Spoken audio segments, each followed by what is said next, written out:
দিনের আলো যেখানে সহজে পৌঁছায় না, সেখানেই নাকি ২৫ বছর ধরে বসবাস করছেন এক ব্যক্তি। বের হয়ে যাচ্ছে, কিন্তু কি ভয়ঙ্কর একটা জায়গা। আপনারা কবরের ভিতরে জায়গাটা কেমন হয় সেটা কিন্তু দেখতে পারবেন এখানে আসলে। এই যে দেখেন, মাথা নিচু করে কিন্তু এই যে বাহিরে আসলাম, মনে হয় দম ছেড়ে বাঁচলাম। এতক্ষণ মনে হয় যে কবরের মাঝেই ছিলাম। কিন্তু দেখেন, এই যে মাটির নিচে কবরের মতো এক ঘর, মাটির উপরে রয়েছে একটি পুরনো মাজার, আর ঠিক তার নিচেই কবরের মতো অন্ধকার একটি ইবাদতখানা। আপনি এই যে এই মাজারটা দেখাশোনা করতেছেন কতদিন থেকে? 25 বছর। 25 বছর। উপরে হচ্ছে এই হযরত সম্রাট শামসুদ্দিনের যে মাজার, আর নিচে কি আপনাদের ইবাদত বন্দেগী, মানে আপনারা নিচে নামাজ পড়েন, নামাজ আদায় করেন না? কিন্তু প্রশ্ন হলো, কেন তিনি বছরের পর বছর এই অন্ধকার কবরের মতো স্থানে ছিলেন? কি ছিল তার সাধনার রহস্য? এই মাজারটাই বা কার? আর সত্যিই কি তিনি এখানে টানা 25 বছর কাটিয়েছিলেন? আজ আমি প্রবেশ করব সেই অন্ধকার স্থানে, যেখানে লুকিয়ে আছে বহু বছরের এক বিস্ময়কর কাহিনী।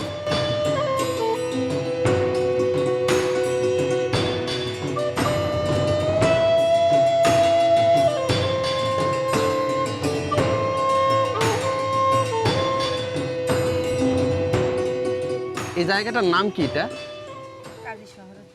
কাজী শহরউদ্দিনের মাজার না?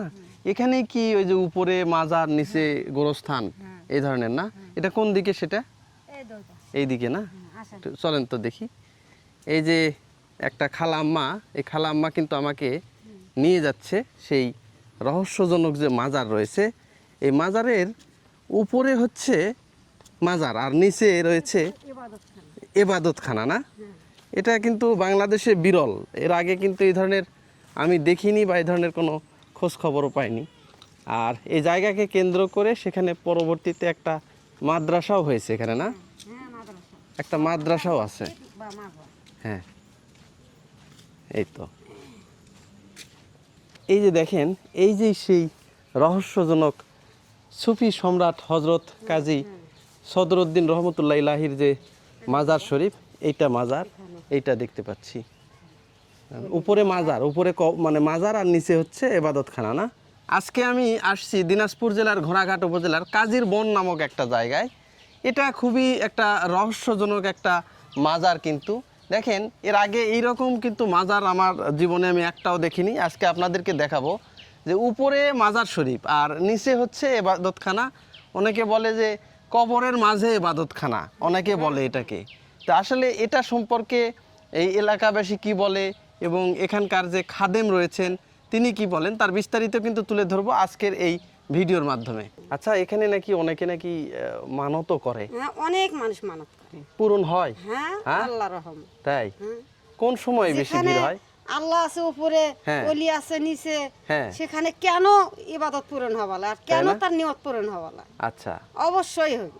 আচ্ছা, আপনারা এলাকাবাসী সবাই এটা একটু শ্রদ্ধাই করেন না? হ্যাঁ, সবাই মানগণ্য করে, সবাই মান্যগণ্য করে। হিন্দু মুসলিম যত আছে তামান মানে। এখানে হিন্দুরাও আসে? হ্যাঁ, অসুবিধা হয় না? না না না, আপনারাও কোনো বাধা টাধা এগুলো দেন না? না, বাধা দেয় না। কিসের জন্য? তাদের কোনো মনের আক্ষেপ আছে হ্যাঁ, যে পূরণ হয় সেটা, হ্যাঁ, ওই জন্যই তারা আসার দ্বারাই আসে। বুঝতে পারছি। তার মানে এখানে হিন্দু মুসলিম খ্রিস্টান যার মনের ইচ্ছা আছে সে আসতে পারবে, এসে মানত করতে পারবে। হ্যাঁ, মানত মানে ওনার নিয়ত যা।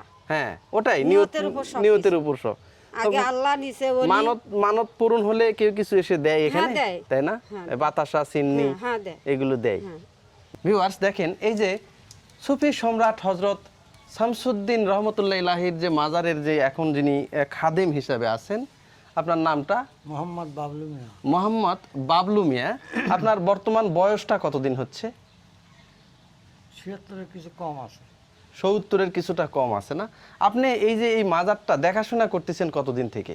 25 বছর থেকে। 25 বছর। আচ্ছা, এই 25 বছরে এর আগেও তো আপনি এটা দেখে আসছেন এরকম? উপরে হচ্ছে এই হযরত সম্রাট শামসুদ্দিনের যে মাজার, আর নিচে কি আপনাদের ইবাদত বন্দেগী, মানে আপনারা নিচে নামাজ পড়েন, নামাজ আদায় করেন না? আচ্ছা, ওই নামাজ কি একটু দেখানো যাবে? এটা তো কবরের মতো মনে হচ্ছে। আচ্ছা চাচা, নিচে কি আলো টালো আছে? ওখানে আলো চলে না, মোমবাতি চলে। মোমবাতি চলে? কবর একবারে তো না? চলেন দেখি একটু ঢুকি।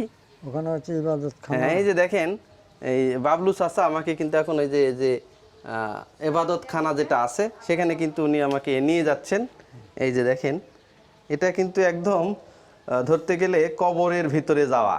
এই যে দেখেন, কবরের ভিতরে খুবই ছোট একটা জায়গা, এখানে কিন্তু মাথা হেলে যেতে হবে। এই যে দেখেন, এখানে একটু মাথা হেলে কিন্তু যেতে হচ্ছে। খুবই ছোট একটা জায়গা, দেখেন একদম কবরের ভিতরেই মনে হয় আমি ঢুকে গেলাম। এই যে এখানে তো এবাদত বন্দেগী কয়জন করতে পারে? এখানে এখানে 5 জন। 5 জন এবাদত বন্দেগী করতে পারে সর্বোচ্চ, না? সর্বোচ্চ। এখানে তো নামাজের ঘর কি? এটা নামাজ তো না, এটা গোপনী নামাজ। গোপনে নামাজ, হ্যাঁ, একবারে শুধু ইবাদত। হ্যাঁ, কাজী সাহেব এখানে গোপনী নামাজ পড়তেন। আচ্ছা, আর ওদিকে শরীয়তের মসজিদ আছে, হ্যাঁ শরীয়তের নামাজ পড়ছেন। হ্যাঁ, আর এখানে আসে গোপনে নামাজ পড়ছেন। গোপনে, যাতে বাহিরের কোনো ইহ জাগতিক কিছু যাকে তাকে তো তার উপর যাতে আচর না করতে পারে বা তার লোভ লালসা যাতে না আগে কাজ করে। এখানে বন ছিল, কাজীর বন। হ্যাঁ, কাজীর বন, তো আগে বাঘ ভাল্লুক ছিল।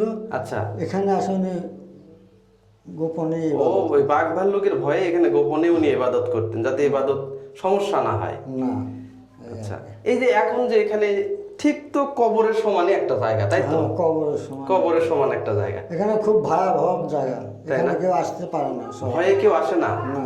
আচ্ছা, কি হয় এখানে ওই যে এখানে মনে করো ভয়ের জায়গায় আর কি হলো, বাবা এটা কবর, হ্যাঁ। এখানে কেমন করে তারা থাকে। তা হ্যাঁ। আমরা এখানে আসে নিয়ত করি, 2 রাকাত নফল নামাজ পড়ি। হ্যাঁ, আল্লাহর ওসিলায়, অলির ওসিলায় এখানে অনেক কিছু দেখাও যায়, শোনাও যায়। ওরে বাবা। অলৌকিত অনেক কিছু আছে এখানে। আচ্ছা, তো আমরা বাইরে যে অলৌকিক ঘটনা দেখব তার আগে দেখেন, এই যেখানে শুধু এই যে বিদ্যুতেরও ব্যবস্থা নাই কিন্তু, এই যে দেখেন এখানে কিন্তু মোম জ্বালিয়ে কিন্তু এবাদত করা হয়। তো যাদের আসলে এবাদতে বাইরে মন বসে না, এই জায়গায় এসে নিরালায় নিরিবিলিতে তারা কিন্তু এবাদত করতে পারবে।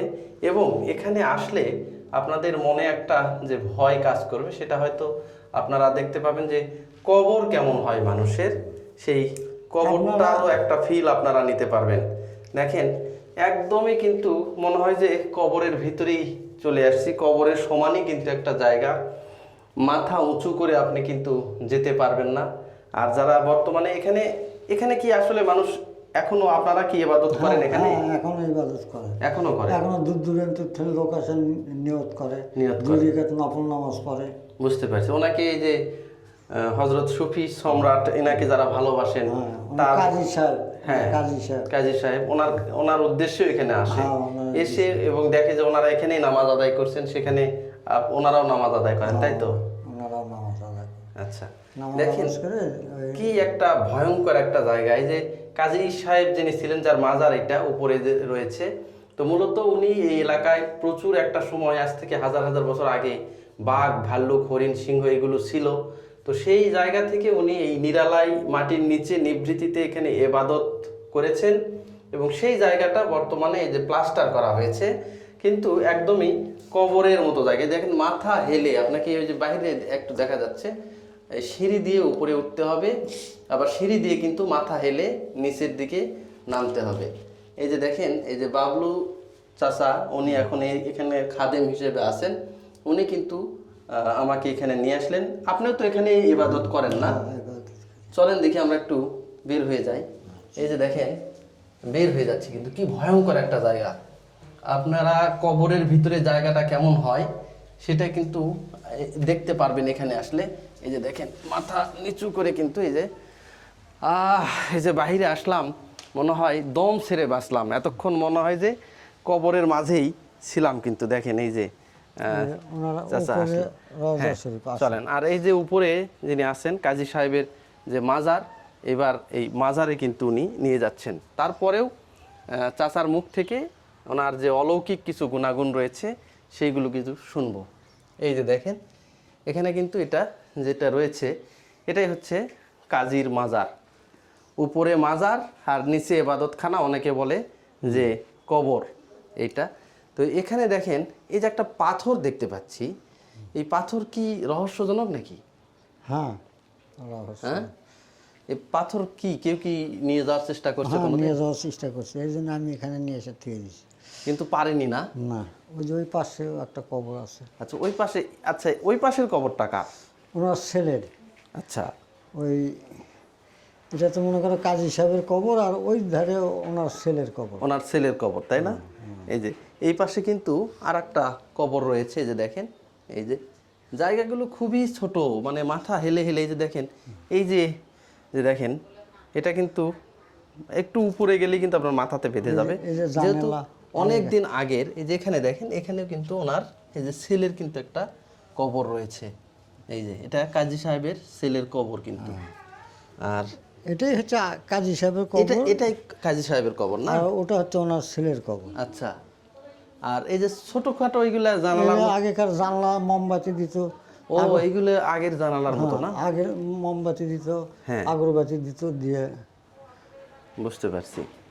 আচ্ছা এখানে এই যে অলৌকিক কিছু নাকি ঘটে এখানে, হ্যাঁ অলৌকিক ঘটে। যেমন যেমন ওই যে মোগল সম্রাটের আমলে উনি বসবাস করছিলেন, ওই ওই ওই ওই বাড়ি আছে, ঘর আছে, বাড়ি।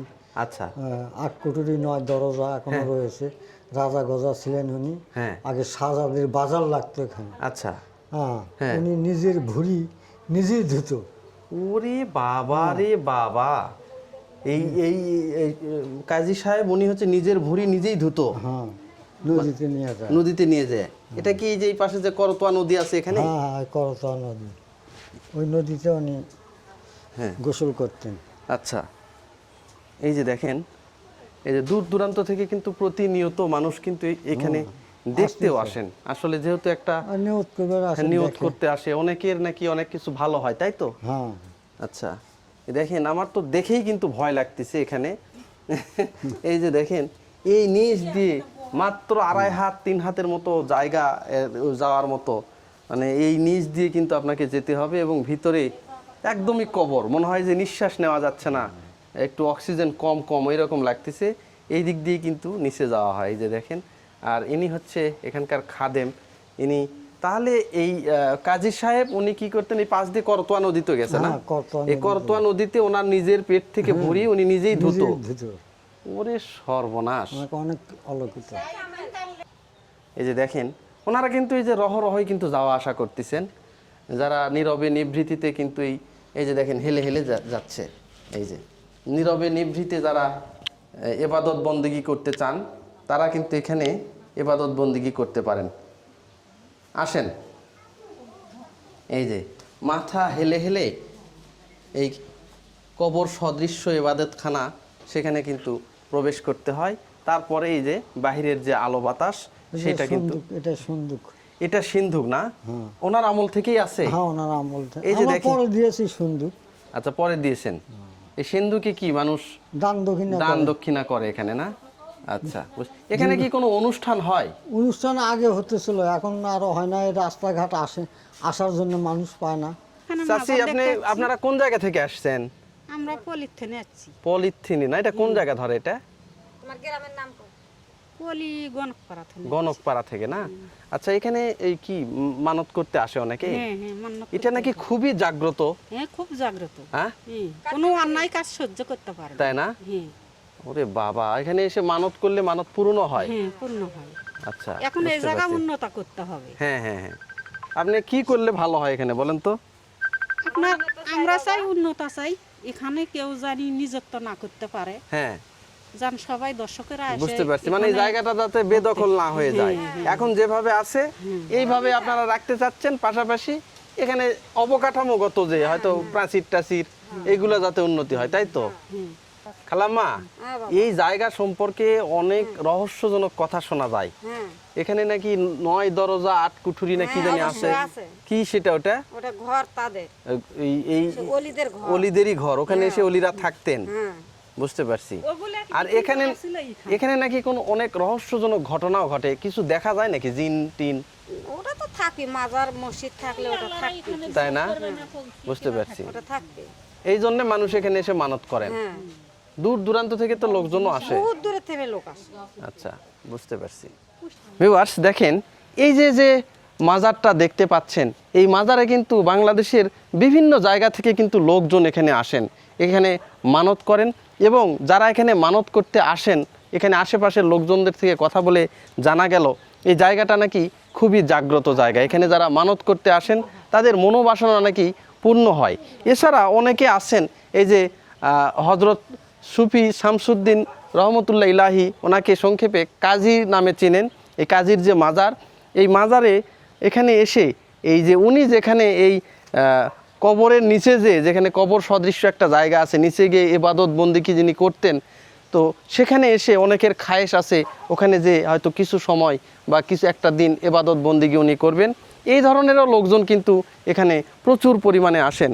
আর দেখেন, দেখেই কি একটা ভয় ভয় গা ছমছম করা কিন্তু একটা অবস্থা, যে উপরে মাজার, উপরে একদম একটা কবর রয়েছে, দুটি কবর, ওনার ছেলেরও কবর রয়েছে, আর নিচেই রয়েছে সেই গুহা, যে গুহাতে মানুষ এসে নিরালায় নিভৃতে কিন্তু ওখানে কিন্তু যে ইবাদত বন্দিগি তারা ওখানে করে। আর সবচেয়ে আরও যে লোমহর্ষক যে বিষয়, যে ওই গুহার ভিতরে তারা কিন্তু ওইভাবেই রাখছে, আজ পর্যন্ত তারা কিন্তু বিদ্যুতের লাইন কিন্তু ওখানে দেয়নি, চাইলেই কিন্তু দিতে পারতো, কিন্তু তারা দেয়নি। এই কাজী সাহেব যেভাবে রেখে গেছেন ঠিক ওইভাবেই করে রাখা হয়েছে। মাঝখান থেকে এই দেওয়ালের যে জায়গাটুকু আছে, সেই দেওয়ালের যে জায়গা সেইটা কিন্তু ওই প্লাস্টার মানে টাইলস করা হয়েছে, মানে ওইভাবে ওই ফিলটাই যাতে আপনারা নিতে পারেন, এই জন্য কিন্তু এই ইবাদতখানাটাই ওইভাবেই অন্ধকারী করে রাখা হয়েছে। ওখানে শুধু মোমবাতি আপনারা জ্বালাতে পারবেন। আর দেখেন, প্রতিদিন দূর দূরান্ত থেকে কিন্তু মানুষ কোনো না কোনো জায়গা থেকে আসে, যে বিভিন্ন জায়গা থেকে কিন্তু মানুষ এখানে আসেন। কেউ আসেন দেখতে আসেন, কেউ আসেন ঘুরতে, আবার কেউ বা আসেন এই মনের বাসনা এখানে মানত করতেন। আর এই এলাকাবাসীর যে চাওয়া, তারা বলতেছে যে এই যে মাজারটা রয়েছে, আজকাল বিভিন্ন মাজারে কিন্তু বিভিন্ন ধরনের হামলা বা ভাঙচুর হচ্ছে, তো ওনারা চাচ্ছে যে এই বাবার যে মাজারটা রয়েছে এখানে যাতে কোনো ধরনের হামলা বা এই ধরনের কিছু না হয়, বরং এটা হচ্ছে যে আরও সংস্কার কিভাবে করা যায় সেটা যাতে করা যায় সেই দিকে ওনারা লক্ষ্য রাখতে বলতেছেন। দেখেন, একদমই যে মাটির নিচে যে ইবাদতখানা, যে কবর সদৃশ্য জায়গা, এটাই কিন্তু সেটা।